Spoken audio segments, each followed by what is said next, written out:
Por segunda vez no último mes, o sorteo do Euromillóns deixou un premio na comarca do Barbanza. Tras o boleto agraciado cun millón de euros hai 2 semanas en Rianxo, desta volta a sorte sorriulle unha papeleta vendida nunha administración de Boiro.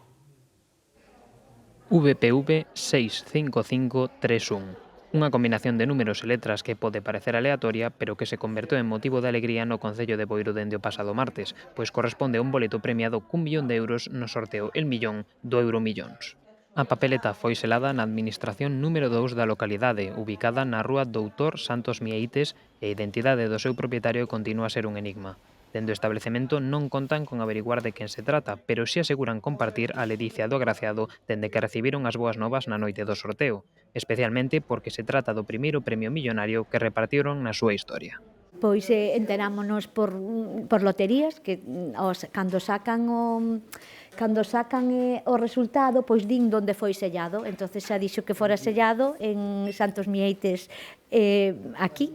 Entonces nada, quedamos moi contentos e claro, 1 millón de euros. E nada, alegrámonos moito de quen lle tocara que o desfrute. Facendo balance, na administración boirense aseguran que non é a primeira vez que lle sorriu a sorte no que vai de ano, pois xa venderan unha papeleta premiada con máis de 6 cifras no mes de febreiro. Con todo, non se conforman e encaran o sorteo extraordinario de Nadal coa ilusión de repartilo gordo. Este ano tuvemos un no mes de febreiro de 161.000 euros en Abonoloto, agora tuvemos este e nada, entonces agora quedamos para ver se no Nadal tamén sacamos o gordo. Todo nun 2025 que está a ser, en xeral, un ano de fortuna para a comarca do Barbanza, pois co repartido en Boiro suma 2 premios d'1 millón de euros en menos dun mes. O anterior caeu hai 2 semanas en Rianxo.